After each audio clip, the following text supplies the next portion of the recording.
Have you ever wished to conveniently tailor the quantity fields on your payment form? We are about to dive into the nitty-gritty of adding item quantity field to your payment form using Paymattic. So let's get started. As you can see, I already have a blank form taken with a few fields added like name, email, or other general stuff like earlier I added another field. So we're going to go ahead and take our field, that is the quantity field. So let's go ahead and scroll down. As you can see, the item quantity field is over here in the donation and product fields. So let's go and check out the settings.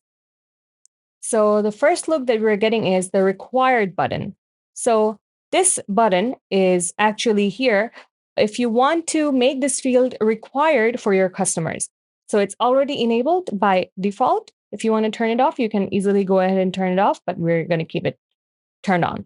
So the next one is default quantity. So you can actually set a default quantity for your customers. So let's go ahead and just add one. Let's go ahead with this one. All right.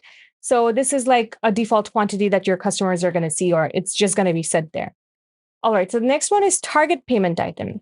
What is this for? This field is for ensuring which product you're setting the quantity for. So we already have an item field.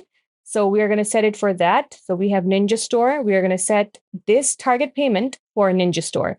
So we save that. Okay. Moving on to the next one, the minimum quantity. So what is the number of minimum quantity that a customer can purchase from your store? That is the minimum quantity. We can add according to your preferences. You can, okay, all right. So we are going to go with this one. And the maximum quantity field is also here. So you can set a maximum range for your customers to purchase from your store. So that's about it for the quantity field. So we're going to go ahead and update it. Okay, so it's already updated. So let's go and check it out from the front end view. All right, as you can see, our little store form is here in the preview. So all the other fields are over here. And if you scroll down, we can see the quantity field. And as we set 5 as default, it's already over here. So the customers can change it according to their preferences, and then they can go ahead and submit to purchase from your store. All right. So that's all about it, about adding item quantity fields in your payment form. Easy as pie, isn't it? Now unlock the full potential of Paymattic and jumpstart your shopping spree.